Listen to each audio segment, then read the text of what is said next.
অনলাইনত অটো বা cab book কৰোঁতে আৰু অধিক সাৱধান হ'বৰ হ'ল। বিভিন্ন প্ৰতিষ্ঠানে অনলাইনতে আজিকালি অটো দিয়ে আৰু ইলেক্ট্ৰিক অটো অতি কম খৰচত বিভিন্ন স্থানলৈ যাব পাৰি বুলি ধৰা হয়, কিন্তু সেইবোৰ কিমান সুবিধাজনক তাৰে বিৱৰণী দিম, কাৰণ গুৱাহাটীত এটা ভয়ংকৰ দুষ্কাৰ্য সংঘটিত হৈছে। নমস্কাৰ, স্বাগতম ষ্টুডিঅ'ত মই প্ৰাঞ্জল। এগৰাকী যুৱতী নভোটেল হোটেলৰ সমীপতেই দেওবাৰে নিশা এখন অটো বুক কৰিছিল, হয়তো উবেৰ অটো বা আন প্ৰতিষ্ঠানৰ অটো, কিন্তু অনলাইনত সেই অটোখন বুক কৰিছিল, ইলেক্ট্ৰিক অটো। সেই অটোখন আহিলে হোটেল নভোটেলৰ কাষত, তাৰপিছত যুৱতীগৰাকী তাত উঠিল। লক্ষ্য আছিল হোটেল ব্লু মুনলৈ যোৱাৰ। কিন্তু যিজন অটো চালক, সেই অটো চালকজনে যুৱতীগৰাকীক হোটেল ব্লু মুনলৈ নিনি এক নিৰ্জন স্থানলৈ লৈ গ'ল আৰু তাতেই যুৱতীগৰাকীৰ ওপৰত জঁপিয়াই পৰিল। শুনিবলৈ অতি ভয়ংকৰ। পাছত যুৱতীগৰাকীয়ে কোনোমতে যুঁজি বাগৰি এই যুৱকজনৰ হাতৰ পৰা নিজৰ প্ৰাণটো ৰক্ষা কৰি পলাই যাবলৈ সক্ষম হয়। লগে লগে চিঞৰ বাখৰো লগাইছিল, তাত কোনো লোক নাছিল, নিৰ্জন ঠাই আছিল, আৰু লগে লগে তেওঁ ভয়ত শংকিত হৈ ঘৰত গুচি যায়। এই হতাহতিত যুৱতীগৰাকীৰ মোবাইল ফোনটো ভাঙি চুৰমাৰ হৈ পৰে, সেয়ে কোনো বন্ধু বান্ধৱক ফোন কৰিব পৰা নাছিল। পিছদিনাখন মানে সোমবাৰে দিনৰ ভাগত আৰক্ষীৰ ওচৰত গৈ তেওঁ এজাহাৰ দাখিল কৰে যুৱকজন সন্দৰ্ভত, তেওঁক যে এনেধৰণে অত্যাচাৰ কৰা হৈছিল, আৰু নিৰ্দিষ্ট সেই অটোখনৰ নাম্বাৰো দিয়ে। তাৰ পাছত আৰক্ষী অভিযান চলাই মনোৱাৰ হুছেইন নামৰ এটাক কৰায়ত্ব কৰিছে, যিটোৱে এই দুষ্কাৰ্য সংঘটিত কৰিছিল।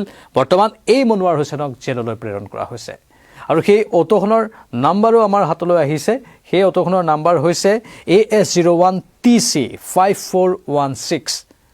যুৱতীগৰাকী আঘাতপ্ৰাপ্ত হৈছে। যুৱতীগৰাকীয়ে সমগ্ৰ বিৱৰণী আৰক্ষীৰ সন্মুখত সদৰি কৰে। পাছত আৰক্ষীয়ে এই যুৱকজনক কৰায়ত্ব কৰে। নামটো পুনৰ কৈছোঁ, মনোৱাৰ হুছেইন। এনেধৰণে দুষ্কাৰ্যবোৰ সংঘটিত হ'বলৈ ধৰিছে। একাংশ লোক ৰাজ্যৰ বিভিন্ন প্ৰান্তৰ পৰা আহি গুৱাহাটীত থিতাপি লৈ এনেধৰণৰ ব্যৱসায় বাণিজ্য কৰে। কোনোবাই গাড়ী চলায়, কোনোবাই কেব চলায়, কোনোবাই আন বিভিন্ন ব্যৱসায় বাণিজ্য কৰে। কিন্তু সেইবোৰ যদি সৎ পথত কৰি থাকে কাৰো আপত্তি নাই, কিন্তু সেইবোৰ কৰিবলৈ গৈ একাংশই দুষ্কাৰ্যৰ পথ বাছি লয়। আৰক্ষীয়ে বাৰে বাৰে সাৱধানবাদী শুনাই থাকে, কিন্তু তাৰ পাছতো এই দুষ্ট চক্ৰবোৰৰ গাত কথা নালাগে, যাৰ ফলত এনেধৰণৰ ভয়ংকৰ ঘটনাবোৰ গুৱাহাটীত সংঘটিত হ'বলৈ ধৰিছে। আৰু সেই ঘটনাবোৰৰ পাৰ্শ্বক্ৰিয়া কি হৈছে? মানুহৰ মানসিকতা বেয়া হ'বলৈ ধৰিছে। এই লোকসকলৰ ওপৰত মানুহৰ বিশ্বাস নোহোৱা হ'বলৈ ধৰিছে। মনোৱাৰ হুছেইন যদিও জেললৈ গৈছে, কিন্তু এনেধৰণৰ কিমান মনোৱাৰ হুছেইন হয়তো ঘূৰি ফুৰিছে। গুৱাহাটীত যুৱতী বা যিকোনো ব্যক্তি কিমান সুৰক্ষিত তাক লৈ বাৰে বাৰে প্ৰশ্ন উত্থাপন হৈ থাকে। এনেধৰণৰ একাংশ চালক অথবা আন ব্যৱসায় বাণিজ্য কৰা লোকসকল, তাৰ মাজত বহুতে ভাল কাম কৰি আছে, সৎ পথত কাম কৰি আছে, আৰু একাংশই দুষ্ট বা অতি জঘন্য কাণ্ড সংঘটিত কৰি আছে, যিয়ে গুৱাহাটীৰ নিৰাপত্তাক লৈ আকৌ এবাৰ প্ৰশ্ন উত্থাপন কৰিছে। আমি এই সন্দৰ্ভতে কথা পাতিম আমাৰ সতীৰ্থ সাংবাদিকৰ জৰিয়তে। এই সন্দৰ্ভত কি কি বিৱৰণী আছে, এই মনোৱাৰ হুছেইনে কেনেধৰণে দুষ্কাৰ্য সংঘটিত কৰিছিল, গোটেইখিনি আমাৰ সতীৰ্থ দীপাংকৰে জনাব। দীপাংকৰ, স্বাগতম জনাইছোঁ আপোনাক পোনপটীয়া সম্প্ৰচাৰৰ মাজলৈ। এই ঘটনাটোৰ সবিশেষ বিৱৰণী দিয়ক। মনোৱাৰ হুছেইন বৰ্তমান জেললৈ গৈছে, আৰু কি কি আপডেট আছে? চাওক বাঞ্জল, গোটেই ঘটনাটোৱে কিন্তু পুনৰ এই কথাটোৱে প্ৰমাণ কৰিছে যে গুৱাহাটী মহানগৰীত যে মুঠেও সুৰক্ষিত নহয় যুৱতী মহিলা। কাৰণ আমি বাৰে বাৰে এই ধৰণৰ বাতৰি কৰিব লগা হয়। অভিযুক্তসকল আৰক্ষী জালত পৰে, তেওঁলোকক শাস্তি দিবলৈ জেললৈ পঠিয়ায়, কিন্তু সেই একেই ধৰণৰ অপকৰ্মবোৰ গুৱাহাটী মহানগৰীত কিন্তু সংঘটিত হৈ আহিছে। এই গোটেই ঘটনাটো আমি যিটো আপুনি দৰ্শকসকলক জনাই আছে, এই ঘটনাটো যোৱা দেওবাৰৰ, অৰ্থাৎ দেওবাৰে প্ৰায় 11:30 মান বজাত ভুক্তভোগী যুৱতীগৰাকীয়ে ডাউন টাউনৰ সন্মুখতে যিখন এখন প্ৰায় পঞ্চতাৰকা হোটেল বুলি খ্যাত নভোটেলৰ পৰা ব্লু মুন হোটেল কাহিলীপাৰলৈ যাবলৈ এখন কেব বুক কৰিছিলে, আৰু খুব কম টকাত যাতায়াতৰ বাবে নতুনকৈ মুহূৰ্তত গুৱাহাটীত খুব সুলভ হৈ পৰিছে এই নীলা ৰঙৰ অটোসমূহ। আৰু তেনেকুৱা নীলা ৰঙৰ অটো এখনে বুক কৰিছিল। মনোৱাৰ হুছেইন সেই বাহনখনৰ চালকৰ আসনত আছিল, আৰু সেই যুৱতীগৰাকী অকলশৰীয়া হৈ থকাৰ বাবে এক প্ৰকাৰ জঁপিয়াই পৰাৰ নিচিনা এটা ঘটনা। আৰু কাহিলীপাৰলৈ গৈ থকাৰ সময়তেই গণেশ মন্দিৰৰ সমীপত যি জঁপিয়া নাপাওঁতেই এটা নিৰ্জন বাইলেনত অটোখন সোমোৱাই দিয়া হৈছিল। কোনো নথকাৰ সুযোগ গ্ৰহণ কৰি যুৱতীগৰাকীৰ ওপৰত জঁপিয়াই পৰি এই যিটো কথা কৈছো আমি, খুব লাজ লগা এটা ঘটনাৰ বৰ্ণনা। ভুক্তভোগী যুৱতীগৰাকীয়ে সোমবাৰে পুৱাৰ ভাগতে দিছপুৰ আৰক্ষী থানাত এজাহাৰ দাখিল কৰিলে। তাৰপিছত আৰক্ষী গোটেই বিষয়টোক লৈ খুব তেওঁলোকৰ ক্ষিপ্ৰতৰ দেখিবলৈ পোৱা গ'ল অভিযান।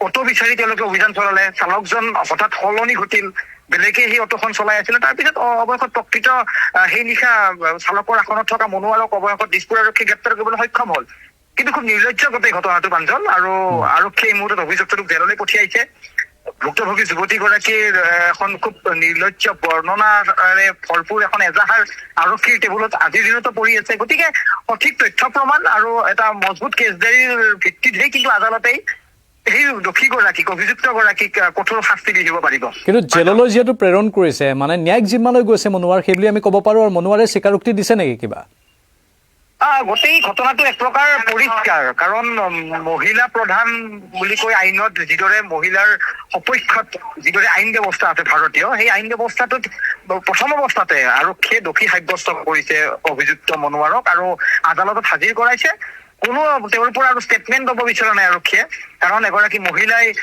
গোটেই এটা কথাত খুব নিৰ্লজ্জভাৱে এখন ঘটনাৰ বৰ্ণনা দিছে গতিকে এই ঘটনাটোক লৈ অভিযুক্ত সজোৱা হৈছে মনোৱাৰক আৰু মনোৱাৰ হুছেইন আজিৰ দিনত ন্যায়িক জিম্মালৈ পঠিয়াইছে 14 দিন প্ৰাথমিক পৰ্যায়ত তাৰপিছত তেওঁক পুনৰ আদালতত হাজিৰ কৰোৱা হ'ব আৰক্ষী কি তথ্য প্ৰমাণ পায় চিচিটিভি ভিজুৱেলছ আৰক্ষীয়ে এটা শক্তিশালী প্ৰমাণ লৈ তেওঁলোকে আদালতৰ কাষলৈ তেওঁলোক যাব লাগিব গতিকে পৰৱৰ্তী সময়ত স্পষ্ট হৈ পৰিব মানে দীপাংকৰ চিচিটিভি ভিজুৱেলছ আছে আৰক্ষী পাইছে নেকি আৰক্ষীৰ স্মাৰ্ট গুৱাহাটী মহানগৰীত আৰক্ষীয়ে দাবী কৰে ঠায়ে ঠায়ে আমি খুঁটাসমূহত দেখো যিসমূহ গুৱাহাটী মহানগৰীৰ খুঁটা ডাঙৰ ডাঙৰ চিচিটিভি সমূহ সংলগ্ন হৈ আছে কিন্তু এই চিচিটিভি কেমেৰাসমূহ কিমান দিনৰ ষ্টৰেজ আৰক্ষীৰ হাতত আছে ভিজুৱেলসমূহ কিমান দিন পৰ্যাপ্ত ভিজুৱেলছ আৰক্ষীৰ হাতত থাকে সেয়াও নিশ্চয় এটা প্ৰত্যাহ্বান হ'ব ঘটনা দেওবাৰে মাজনিশাৰ গোটেই ঘটনাটো যোৱাকালি পোহৰলৈ আহিল আৰক্ষীয়ে আজিৰ দিনত হয়তো যদি তেওঁলোকে বিচাৰিছে তেওঁলোকে চিচিটিভি ভিজুৱেলছ পাব কাৰণ কিন্তু নিৰ্জন গলিত দীপাংকৰ কিন্তু সেইটো নিৰ্জন গলিত লৈ গৈছিল তাত বা চিচিটিভি আছেনে নাই আমি কেৱল মূল পথতহে খুটাত সেই চিচিটিভিবোৰ ওলমি থকা দেখো নিৰ্জন গলিটোত বাৰু চিচিটিভি আছিল নে নাই তাক লৈ সন্দেহ আছে নিশ্চয় কাৰণ প্ৰত্যক্ষদৰ্শী নাই প্ৰথম কথা সেয়া এখন এজাহাৰ এখন ভুক্তভোগী এজাহাৰ দিছে তাতে মহিলাক সন্মান কৰি ভাৰতীয় ন্যায় ব্যৱস্থা আইন ব্যৱস্থাটোৱে আইন গঢ়ি তুলিছে গতিকে আৰক্ষীয়ে কি তথ্য প্ৰমাণ পায় সেই ভিত্তিতেই পৰৱৰ্তী সময়ত এই অভিযুক্তটোৰ বিৰুদ্ধে আদালতে তেওঁলোকে ৰায়দান দিব গতিকে আজিৰ দিনত অভিযুক্তটোৰ ঠিকনা কিন্তু গুৱাহাটী কেন্দ্ৰীয় কাৰাগাৰ তাত তেওঁ আজি থাকিব লাগিব গতিকে পৰৱৰ্তী সময়ত যি তাৰিখ বে তাৰিখ যি ধৰণৰ এটা বিষয় থাকে সেই বিষয়ৰ মাজতেই গোটেই ঘটনাটো এক প্ৰকাৰ সময়ত গৈ স্পষ্ট হৈ পৰিব যুৱতীগৰাকীৰ অভিযোগ কিমান সত্য বা গোটেই ঘটনাটো কি হৈছিল ধন্যবাদ জনাইছোঁ দীপাংকৰ স্বাভাৱিকতেই মনোৱাৰৰো অধিবক্তা নিয়োগ কৰাৰ অধিকাৰ আছে সকলো অভিযুক্তৰে নিজৰ অধিবক্তা লোৱাৰ অধিকাৰ আছে আৰু মনোৱাৰেও পাব আৰু যুৱতীগৰাকীয়ে সত্য কৈছে নে অসত্য কৈছে সেইখিনি কথাও স্পষ্ট হ'ব কিন্তু স্বাভাৱিকতেই এয়া অত্যন্ত জঘন্য এক ঘটনা যেনেধৰণে যুৱতীগৰাকীয়ে বৰ্ণনা কৰিছে ঠিক তেনেধৰণে যদি হৈছে এজাহাৰত যেনেধৰণে লিখিছে তেনেধৰণে যদি গুৱাহাটীত এই ঘটনা হৈছে তেনেহ'লে এয়া সঁচাকৈ চিন্তনীয় অৱশ্যে আৰক্ষীয়ে সকলো তথ্য প্ৰমাণ আদালতত দাখিল কৰিব লাগিব তাৰ পাছতে পৰৱৰ্তী ন্যায় ব্যৱস্থা হ'ব আমি আশা কৰিছোঁ আৰক্ষীয়ে প্ৰতিটো তথ্য প্ৰমাণ যাতে সংগ্ৰহ কৰে সুদৃঢ় ৰূপত আৰু সেইবোৰ যাতে আদালতত সুদৃঢ় ৰূপত দাখিল কৰে কেছ ডায়েৰীখন যাতে সবল হয় আৰু সঁচাকৈ যদি এই মনোৱাৰ হুছেইনে এনেধৰণৰ অপৰাধ অতি জঘন্য কাণ্ড সংঘটিত কৰিছে তেনেহ'লে কঠোৰ শাস্তি হোৱাটো প্ৰয়োজন পৰৱৰ্তী সময়ত সেইখিনি নিশ্চয় হ'ব কিন্তু যুৱতী বা মহিলা বা যিকোনো ক্ষেত্ৰৰ ব্যক্তি পুৰুষেই হওক বা মহিলাই হওক বা যুৱতীয়ে হওক সকলোৰে সুৰক্ষা নিশ্চিত কৰিব লাগিব আৰু আমি কৈছোঁ যে চিচিটিভি প্ৰসংগ যিহেতু আহিছে গুৱাহাটীৰ বিভিন্ন প্ৰান্তত চিচিটিভি দেখা পাওঁ চিচিটিভিত কেৱল মাত্ৰ একাংশ বাইক চালক অথবা গাড়ী চালকক হেলমেট পৰিধান কৰা বা চিলবেল নমৰা বিষয়টোতেই সীমাবদ্ধ নাৰাখি তাতকৈ ওপৰত অলপ যাব লাগে সেই বিষয়বোৰ বাৰু চাব সেইবোৰৰ ফাইন কটাৰ ব্যৱস্থা বেলেগ ধৰণৰ থাকিব বাৰু কিন্তু তাতকৈও ডাঙৰ কথা যে অপৰাধীবোৰক চিনাক্তকৰণ অপৰাধীবোৰে কি অপৰাধ সংঘটিত কৰি আছে কাৰোবাক আক্ৰমণৰ লক্ষ্য কৰি লৈছে নেকি কাৰোবাক অপহৰণ কৰিছে নেকি কাৰোবাক কোনোবা যুৱতীক শ্লীলতা হানি কৰিছে নেকি সেই বিষয়বস্তুবোৰৰ ওপৰত অধিক গুৰুত্ব দিয়া দৰকাৰ এই চিচিটিভিবোৰৰ জৰিয়তে বা নিৰ্দিষ্ট কেমেৰাবোৰৰ জৰিয়তে বা গলি উপগলি এইবোৰতো ঠায়ে ঠায়ে যদি সম্ভৱ হয় পৰৱৰ্তী সময়ছোৱাত ভালদৰে যদি বাজেট নিৰ্ধাৰণ কৰা হয় তেনেহ'লে তাতো বিভিন্ন প্ৰান্তত তেনেধৰণৰ চিচিটিভি বা কেমেৰাৰ ব্যৱস্থা কৰাটো দৰকাৰ কাৰণ সাধাৰণতে এতিয়া মূল পথবোৰত চিচিটিভি থকাৰ ফলত গলি বা উপগলিবোৰ বাছি লৈছে এনেধৰণৰ অপৰাধী মানসিকতাৰ ব্যক্তিয়ে সেইবোৰ ৰোধ হোৱাটো প্ৰয়োজন আৰু প্ৰতিটো দেশ মুঠতে অপৰাধীয়ে ভয় খাব লাগিব সেইটোৱে কথা কাৰণ আজি আন এটা ঘটনা সংঘটিত হ'ল এটি কণমানি ছাত্ৰক অপহৰণৰ চেষ্টা চলোৱা হৈছিল চকলেট খুৱাই এইখন গুৱাহাটীতে সংঘটিত হৈছে সেই ঘটনা সৌভাগ্য বিষয় যে সেই ছাত্ৰজনক অপহৰণ কৰিবলৈ সক্ষম নহ'ল ইতিমধ্যেই অপহৰণ কৰিবলৈ চেষ্টা কৰা ব্যক্তিজনো জালত পৰিছে কিন্তু দুষ্কাৰ্যবোৰ সংঘটিত হৈ থাকে সময়ে সময়ে সেই দুষ্কাৰ্যবোৰ ৰোধ হোৱাটো প্ৰয়োজন যাতে কোনেও সাহস কৰিব নোৱাৰে এনেধৰণৰ দুষ্কাৰ্য সংঘটিত কৰিবলৈ সেইটোৱেই মূল বিষয়। গুৱাহাটীখন বা অসমখন যাতে এক নিৰাপদ স্থলী হৈ পৰে প্ৰত্যেকজন ব্যক্তিৰ বাবে, সেইটো আমি কামনা কৰিছোঁ। এই ক্ষেত্ৰত আপোনালোকৰ মতামত কমেণ্ট বক্সত কমেণ্ট কৰি জনাব। পৰৱৰ্তী সময়ত অধিক তথ্য আনিম। চাই থাকক নিউজ 18 অসম নৰ্থ ইষ্ট। নমস্কাৰ।